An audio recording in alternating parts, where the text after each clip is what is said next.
everybody. I'm Noelle. And I'm Jenna. And this is More Than Murder, where we delve into everything eerie with a side of true crime. More Than Murder is not your typical true crime podcast. It's not. Join us weekly on a tour through the haunted, the bloody, the creepy, and the nutty on our Freaky Fridays. Freaky Fridays.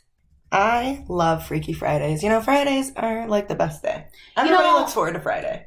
For real. And I love this even more because I literally watched Freaky Friday for a year straight. Oh, absolutely. Every single day, Lindsay Lohan, Jamie Lee Curtis, that movie is my fucking shit. Yes. Love that movie. Yeah. Chad Michael Murray, come on. How can you beat it? We're going to watch that soon. Okay. We better. Yeah, we better add it to the list. Oh my gosh. So I'm really excited about today's episode because I'm actually doing Haunted Rochester. Woohoo! And it is long already without including all the places that are haunted in Rochester. I cannot include, we would just have to do a whole Haunted Rochester podcast if that was the case on everything that Rochester has to offer. Mark that idea. Absolutely. Could do a spinoff. See? Yeah. So don't take our idea because we coined it. All right. Tim. Yeah, got it. Called it. So I grew up in Rochester. As you know, I was born there 1992. I grew up there. We moved the summer before I turned 14, so I think 2005 here to the country. Thank the gods for that. I know, it was fate. Or else we never would have become the two peas that we are. I grew up in this podunk town, and I needed her to come. Well, my first topic is going to be about the Rochester Public Library. And it has a lot of places in my heart for many reasons. Not only would my mom take my brother and I on bike rides to the Charlotte Public Library all the time in Charlotte, because we first lived in downtown. When I turned 4 or 5, we moved to Charlotte, and that's where I grew up mostly, in Rochester. But oftentimes we'd also travel down to the Rochester Public Library. It is grand and historic and absolutely beautiful. And when you walk inside, you can just tell the oldness, and you can smell, all the old books, and the wood that is in there is old, because it was built so long ago. Actually, we'll just start there. The first portion to the library was completed and dedicated on October 4th in 1936 as the Rundell Memorial Building, and it was built with a capacity originally to hold 75,000 books. Wow. So at the time, that was pretty spacious and a lot of books for 1936. Heck yeah. 75,000 books. That's pretty good. So if you go to the library today, you'll see it's now much larger with more than one building.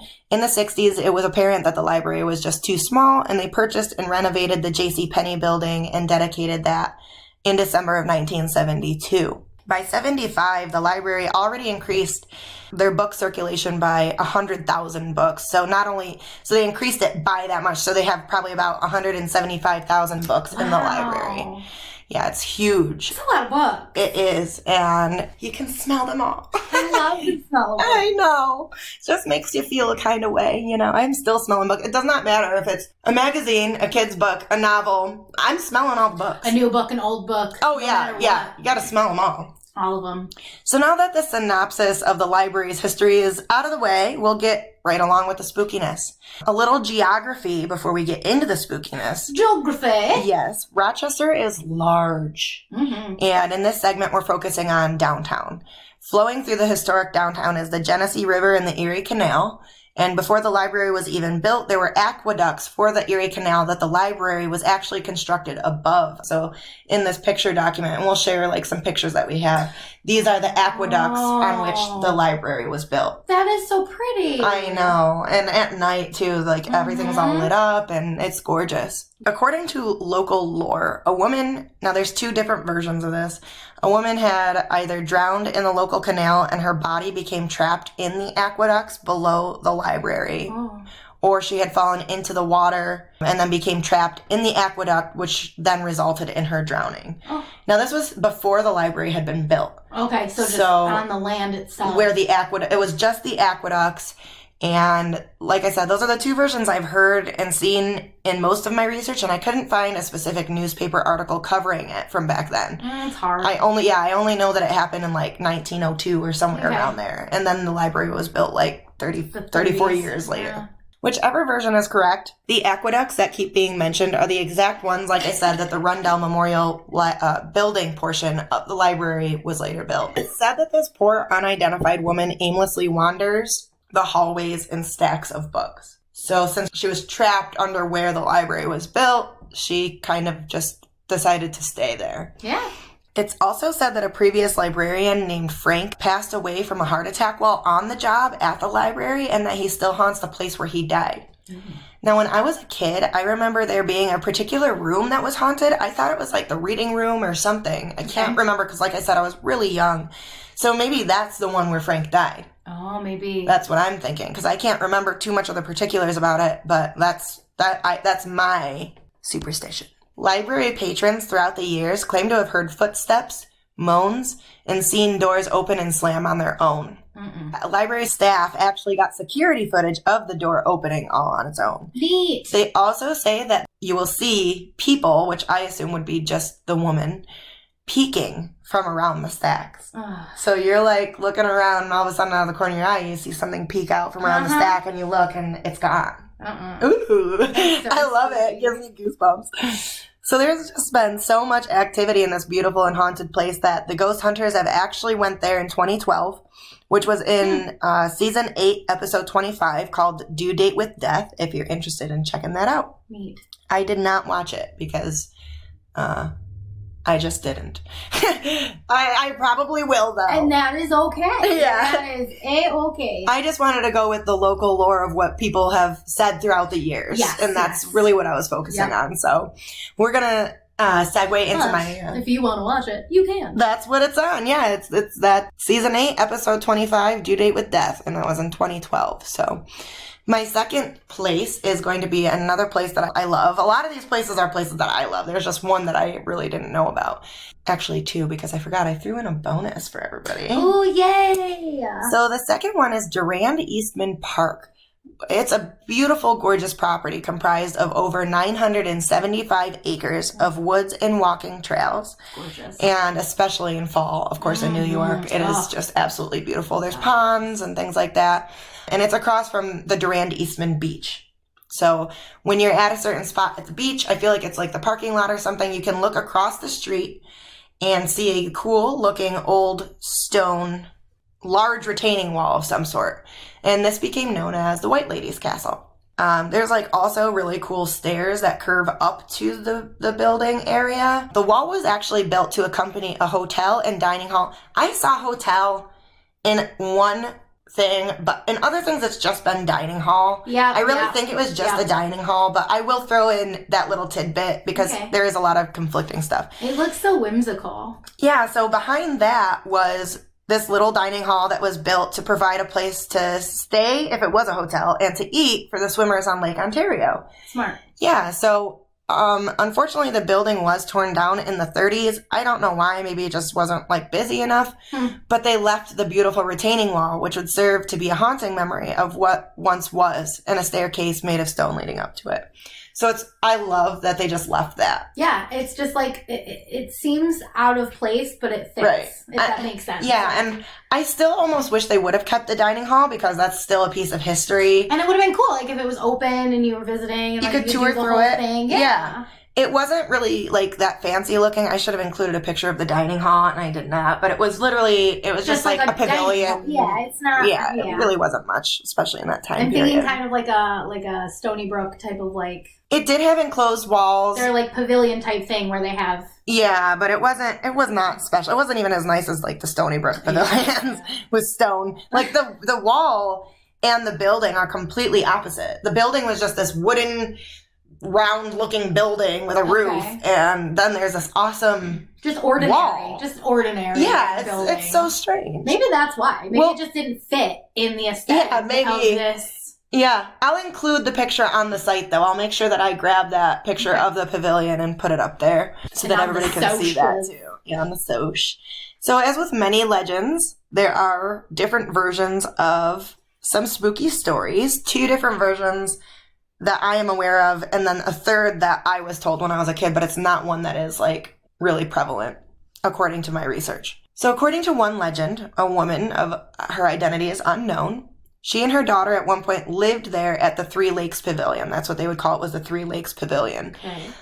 The legend said this woman was actually murdered by this boyfriend that she had. I don't know why, because like I said, her identity is unknown. Nobody even knows if this is just legend. This is just local lore. So her apparition can be seen wandering the park, but mostly at the White Lady's castle. She is the White Lady. She's wearing all white. Sometimes she's seen with her 2 white spirit dogs, and other times alone. Huh. It's said that she's searching for her daughter, who was left alive and alone when the woman was murdered. Oh. Yeah, so she doesn't know if the man took the daughter or, so she's like looking for her kid. Yeah, it's like unfinished, business in a way. Yep, because it was just her and her daughter and the dogs. So the other legend, according to Atlas Obscura, which is a really awesome website. Yes. I love Atlas Obscura. They've got photos and they've got great history. That one night, the woman's daughter went out for a walk and never came home. The woman thought that her daughter was taken and harmed by one of the men who had come calling for her daughter quite often. And so, again, when she's seen, she's looking for her daughter. Yeah. She just doesn't know where her daughter is. So in both of the lores, she's looking for her daughter. However, the first one was she was murdered, and the second one was actually thought that maybe her daughter was murdered. Oh, okay. So she wouldn't haunt until woman had died, however she died. But when I was a kid, and this is kind of like my favorite story, because you hear this kind of like about lighthouses and stuff like that, but with where that's positioned and you can see directly across to the lake. It was a story that her husband went out on his ship on Lake Ontario to go on a long journey or something, and he never came home.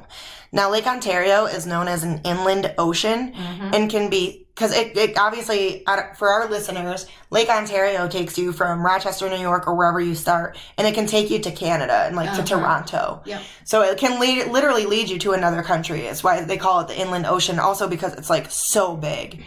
And oftentimes in the middle of the lake, it is really treacherous. You do not want, it's like an ocean. You don't want to travel it with a regular boat.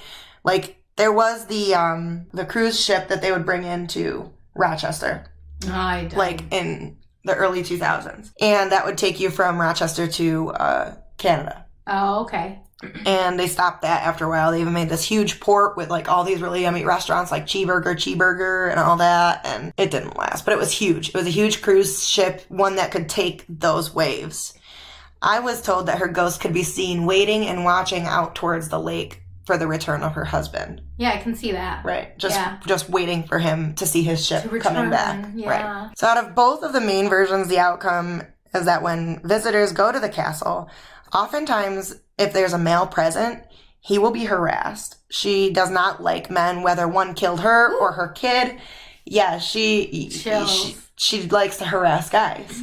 And it's not always or whatever, but yeah, it's probable that if you have a male with you or a male goes on his own, a possibility of them being harassed by this white lady. I feel like that happens a lot with female ghosts. Yeah, because, we're sick and tired of the shit and we're going to try to get our revenge on you no matter what. Why not do it when we're invisible? Because it's like, haha, bitch, you can't see me. You can't hurt me now. Exactly. Yep. Yeah. So our next locale is going to be the George Eastman Museum. And I remember taking a field trip or two there while I was in school. I think maybe once even when I was in high school or middle school. I can't remember. I've never been.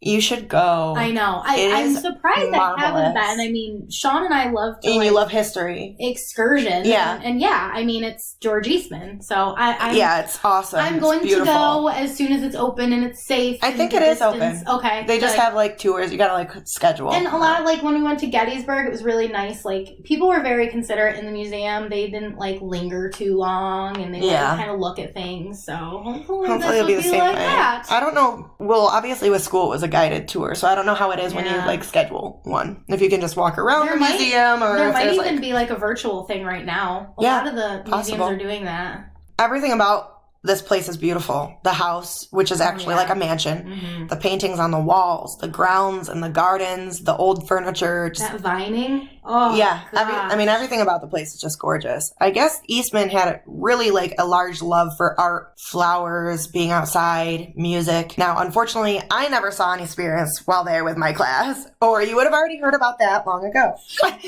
I would have been like, hey, did I tell you about that one time? Yeah. So, yeah, George was born on July 12th in 1854 and grew up to become the founder of Eastman Kodak Company, creating the first Kodak camera in 1888 at 34 years old. So that's one of the, I wanted to tell you all the history on Rochester, but literally Rochester is so historic and so many things have happened there that it's just impossible. And again, this episode would have been really, really long. But Kodak is definitely that one that's like synonymous with Rochester. Yeah, I mean, it employed so many people, my grandfather being one of them. Even Kodak itself was it's beautiful. Yeah, yeah, so it's very historic. It's really awesome that took place in Rochester. Mm-hmm. So in 1905, he had this grand, beautiful mansion-like home built in which he lived in till the day he died. During his life of invention, he donated so much of his riches. He donated to what is now known as RIT, MIT, U of R, the medical school, dental clinics, and he later also created, which we all know here, the Eastman School of Music. He was just a huge philanthropist. Oh, I love it. I know my brother took some classes at Eastman School of Music, which is where he met one of his future bandmates for one of the bands he created in Rochester. And my aunt also would take classes and perform at the Eastman School, too, for her instruments. And I guess Eastman's last few years of life, he was in immense pain due to a medical disorder that was attacking the base of his spine. I didn't know that. I did not either, so... Oh, painful. Painful. That's gotta be painful. Yeah, I mean, the base of your spine is just... attacking to it. Yeah. Yeah. Oh, nice. He became really sad and frustrated with his life because he was so active with his community and the surrounding areas and just a genuinely happy, nice guy, liking to enjoy his hobbies and stuff. And alas, here's his body that's failing him. George died on March 14th, 1932 at 78 years old due to a self-inflicted gunshot wound to his heart. I don't think I knew. I probably learned that when I went to the museum, but I didn't. I feel like I've forgotten. Yeah. Wow. I didn't know he could. Oh, yeah. Wow, Poor sweet George. Yeah. He just couldn't handle the downfall of his own body and he just kind of wanted it over. I mean, he was also 78 years old. You got to imagine the aches and pains, medical issues he's already got. And then to feel his spine. Who knows, like, if he could even walk. Like, could he? I don't know. That's a good question. I don't know if he was in wheelchair towards the end, or excruciating to walk. You know? Like, oh man. So in 1949, well over 10 years after his death, his home was opened as the George Eastman Museum. It displays all the original Kodak cameras throughout the years, which is really cool. They have them like on this table, and they have information on everything, and then the cameras and how each one of them worked, the photo processing process for each one of the cameras, and so much more info. I really encourage anyone who's interested in history or photography or the history of photography to take a trip there if you're ever in the area. It's definitely worth it. It's said that Eastman's spirit still roams his mansion. This I do find probable, being the location of his death, and his most treasured things and memories are still there. It's not like they've been auctioned off. This house legacy is literally that house and everything in that house. Yeah, and it's still the exact same way that he left it. So, you know, I believe that he probably still does reside there. And who knows if he's just like living out his afterlife in there, you know? It's like, it's his house. Except now he's able to be pain-free and enjoy. And just doing whatever he wants to do, right. You know? Probably still tending his garden. According to the book Haunted Rochester, which I forgot I wanted to buy at Barnes & Noble yesterday. Oh, yes. Or the day before. Oh, they had so many great local I know they would have had it. But I didn't... I freaking forgot to look. So according to that book, Haunted Rochester, it's got all the lore and history and spooky things from Rochester, which is cool. Like, I really want it. Christmas gift idea. The Eastman School of Music is also known for its unexplained stories. Obviously, that was one of George Eastman's other legacies. You know, he loved education. He loved music. He loved the arts. Students have reported hearing sounds in empty rooms, footsteps walking with them in the hallways when no one else is around, and knocking sounds. The book mentions that a female specter wearing white, her name was, quote, Catherine, who apparently threw herself off the balcony of the building, has also been seen wandering around. Wow. It also says that Eastman himself can be spotted sitting in his favorite seat in the auditorium, which now, if I ever go to another show at the Eastman Theater, I will be looking for his favorite seat to sit in. Oh, yes. Which is apparently number 48. And like I said, in here I wrote, I'll keep that in mind for the next time I go again, because that would be pretty sweet to sit in a seat that George Eastman loved to sit in. And still might sit in to this day. Maybe I'll sit on his lap. Oh, gosh.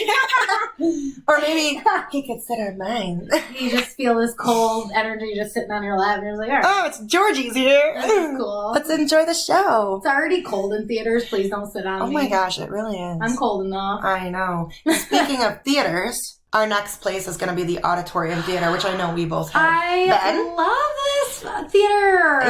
Yep. So it was built in 1928, except it wasn't actually built as the theater. I did not know this, but apparently it's very well known as it's on the Rochester Broadway League's website and everything. I didn't know this, but it was initially built as a Masonic temple. Oh, okay. So the temple had ceremonial places, offices, and an auditorium with about 3,000 seats. And that's according to the Rochester Broadway Theater League website. The RBTL, which again, Rochester Broadway Theater League, purchased the auditorium portion, so just the auditorium portion, in 2003. Weird how you would sell half a building. Yeah. I know, just like the theater part. We just want the theater, though. We don't need anything else. I know. Well, good, because today it hosts large-scale Broadway productions with the Rochester Broadway Theater League, and the RBTL began in 1957. Oh, I didn't know that either. Yeah, I didn't know that either. It was a long time ago. There are two spirits I read about upon my research. It's like there's a theme that I keep coming upon now that I'm rereading this. It's like two versions, two spirits, two this, two that. What is up with this? I don't know. It's like from Elizabethtown, Alec Baldwin was obsessed with twos. Tunisia. Yes. I love that movie. I'm sorry. So one of the spirits, is a man who appears to be wearing a red coat, and he only haunts the lobby of the theater mostly after the theater has closed for the night. So my thought is like an usher. Yeah. Yeah, because a red coat. In the lobby area. In the lobby where you'd oftentimes be handing out the pamphlets.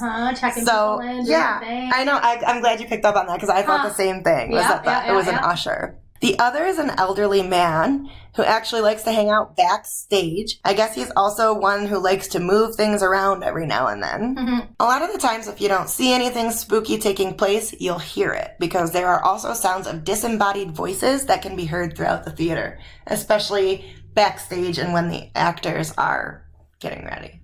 There's a lot of haunted theaters. Yes, there definitely are. So our fifth place, like I said, I didn't even really know it existed, which is crazy because it's huge.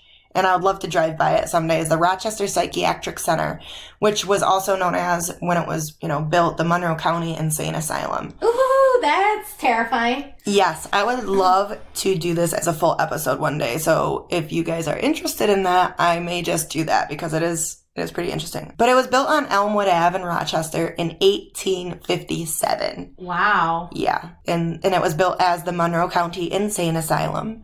In 1891, Monroe County sold the hospital to the state. Dun, dun, dun. When it became the Rochester State Hospital. Great. We know what happens when that happens. So this building is absolutely huge. It is 16 stories tall, and in one portion alone, they refer to it as the Terrence Towers.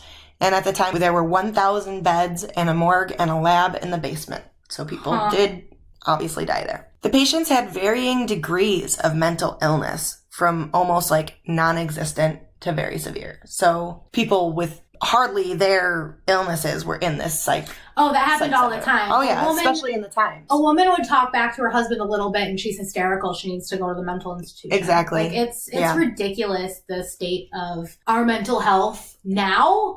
And, even worse back then. Yeah. Just, oh, my gosh. Yeah. Like I said, varying degrees. It was from non-existent to very, very severe, and also criminally insane. I think, the 5th floor housed criminally insane patients. Patients, though, were really not quite known as patients, but rather unwanted people. And that's truly how they were treated. Yeah. Some people who were disrupted to society or may have just caused trouble. And apparently some patients were just dropped off there as babies and remained there since. Oh. Yeah, that's just awful. Why take the baby there? Have a protocol. have a protocol for who you're accepting into these places. You know, you can't just take anybody and everybody. But they didn't want to. They were like, you know, those old time poorhouses where they literally just took people who didn't have a place. Yeah. And so that's kind of what it reminds me of. Where is Elmwood Ave? That's like downtown, right? Like, because I'm trying to picture like going into it and seeing like all of like the get off the highway streets. Yeah, it is in the city, but I don't think I've ever like driven by it or anything. I know, and it's so weird because literally it's huge. Huge, yeah. It's huge. So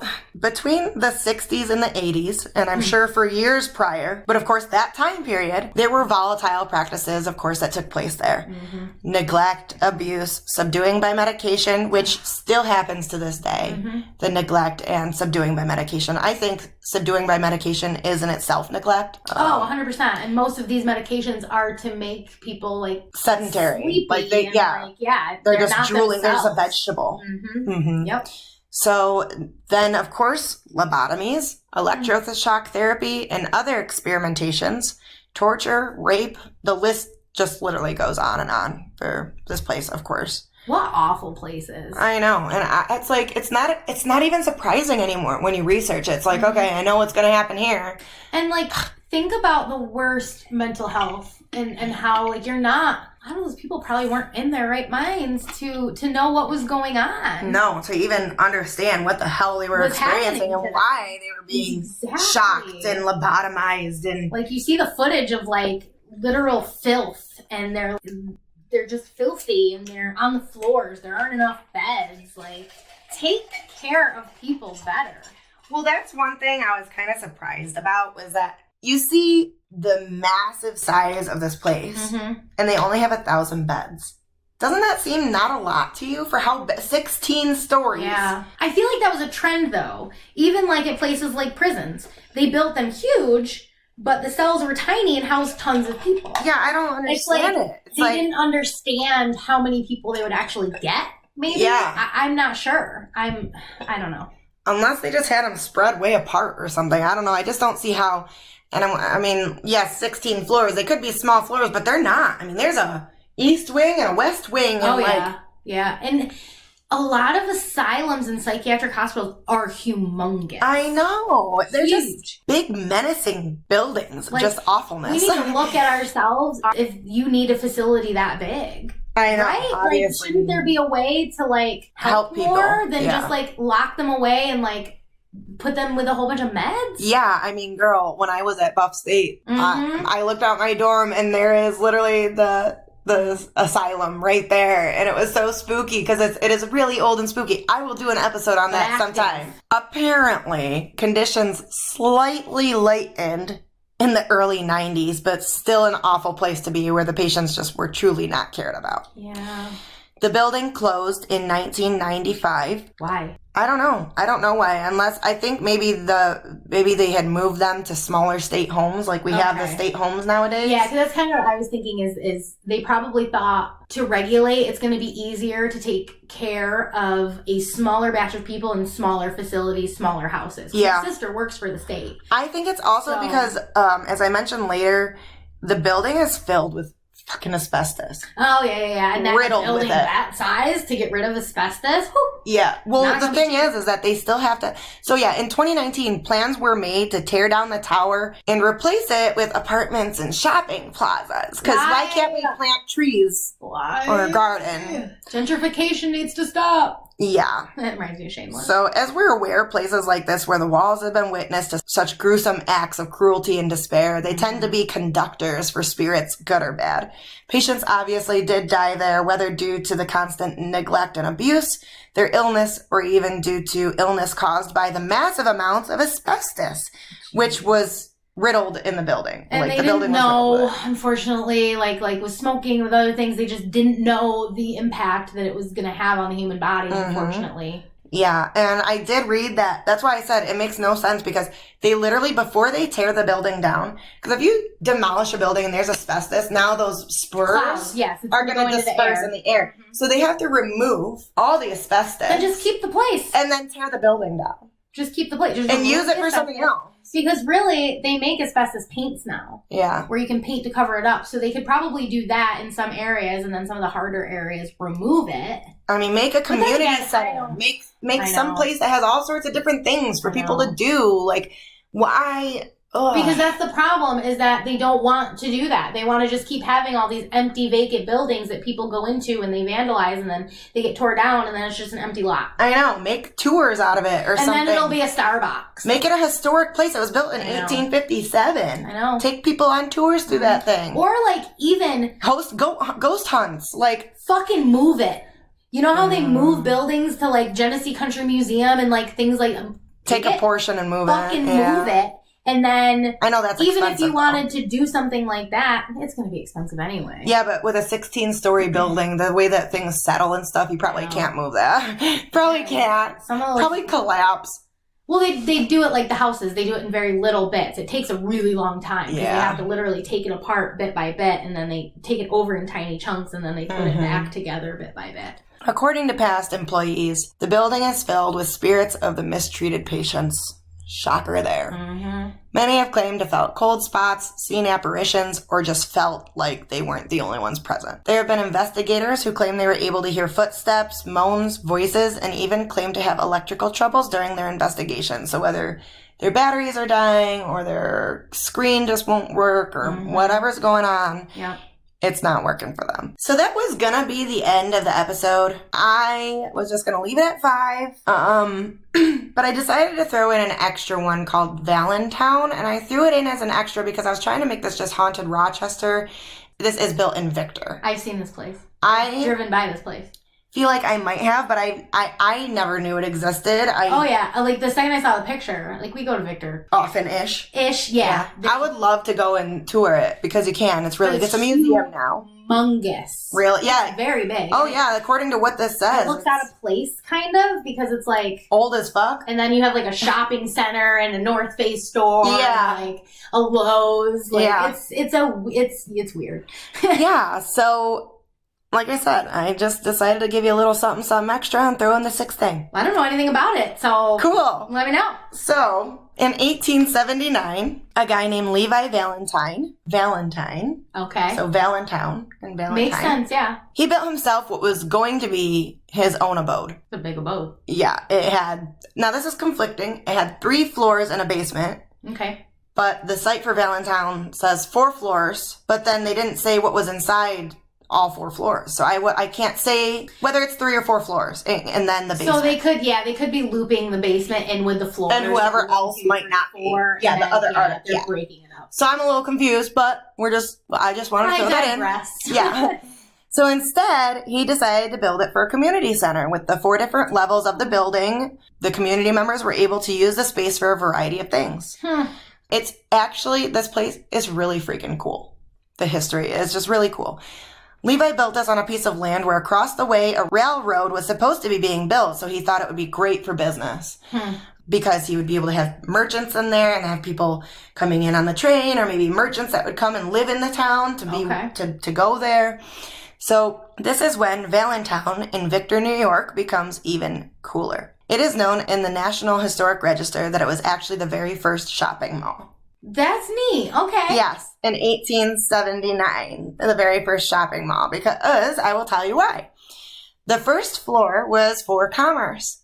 Merchants of all trades, like butcherers, sewing stuff, poultry, anything you could think of, clothing, everything that you need would be on this first floor. Yeah. So like I said, merchants of all trades would bring their goods to sell, and that's where the people in the community would purchase their goods.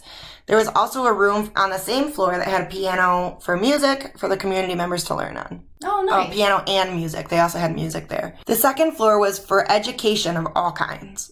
Regular schooling classes, and then others such as home economics, art, business, theater, finance, farming, and much, much more, including more music, was up there. And also community meetings would take place on that floor as well. Before its time. That's so neat. I know. And the fact that it was like the first shopping mall. Yeah, but also like a community center. Like this guy cared and he wanted a place, for people. And exactly. He was just being selfless and like, here That's you go. That's the thing. He is so selfless. Yeah. Like I'm going to build myself a house. Wait, it's No, better I'm as a not. I'm community gonna center. build this for other people. Yeah, it's Amazing. cool. It's really cool. And then, of course, you know, for our listeners, later in Victor, we have Eastview Mall, which is like a giant mall. But I wonder if It's literally kind of like right across the street too. Like it's like that mall's massive.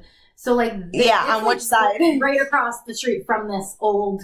Which is what makes me think they first when I thought of Eastview Mall, I was like they put it in that area because of the class that lives there. It's kind of like an upper class area. A lot of the stores in Eastview Mall are upper class and more ritzy. Yeah. And then I was like, oh, maybe they built the mall there because literally the first shopping mall ever was there. right there. Yeah, That's so cool. It makes a lot of sense. Yeah, now. it's like so cool.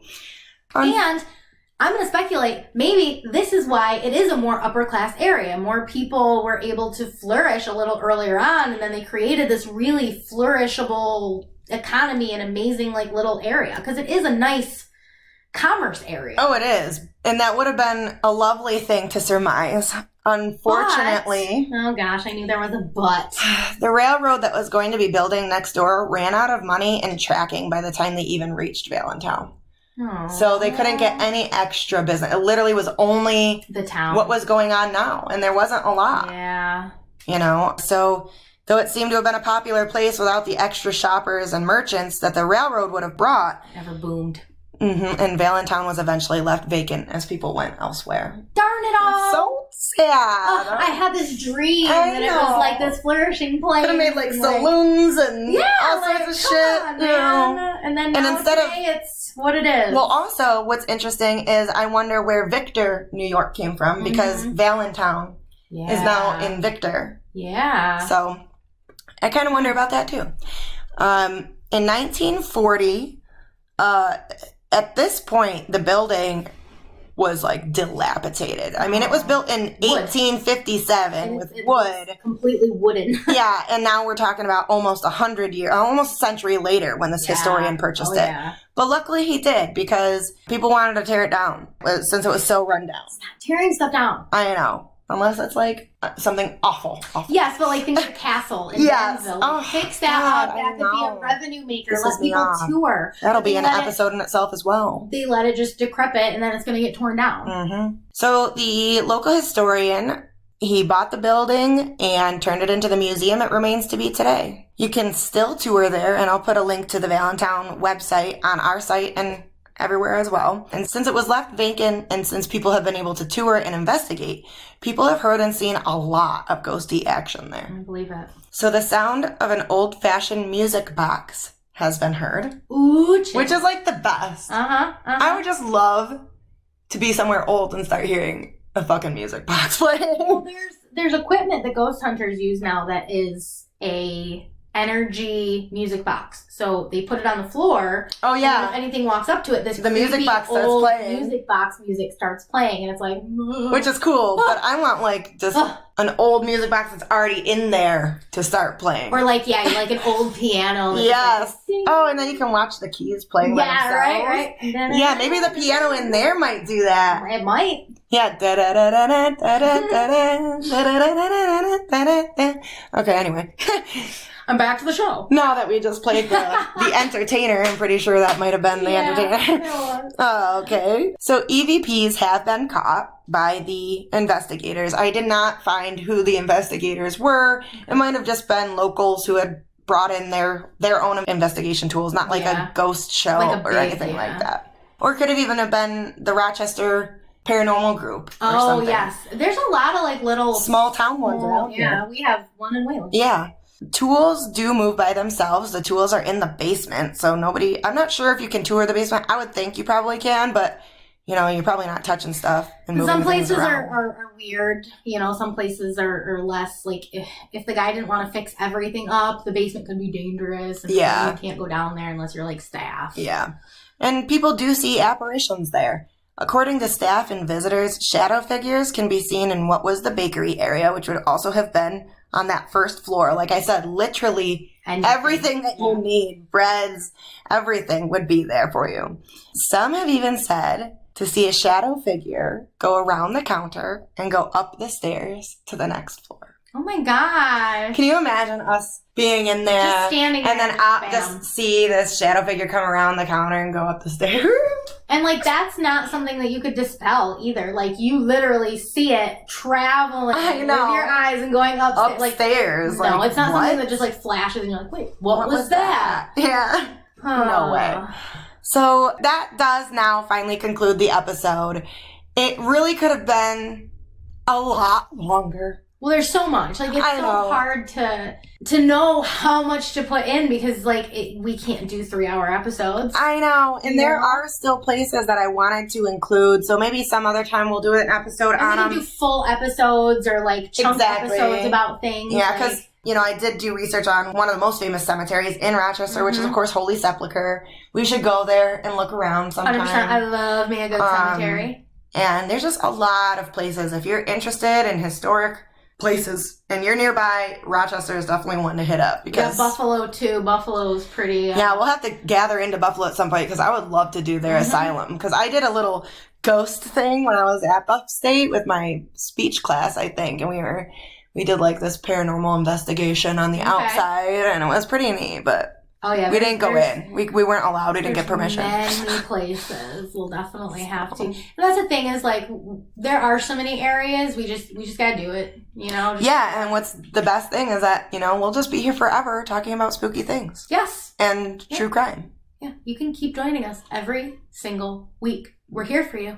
We are always here, and hopefully you're here for us because we love you already. And if you want to show us some love on any of our socials, you can follow us on Facebook at More Than Murder. You can follow us on the Twitter at More Than _murder. and you can follow us on Insta at More Than Murder Pod. If you have any stories you particularly want to hear or simply just want to shout out and say hi, you can email us at morethanmurderpod@gmail.com. We love you.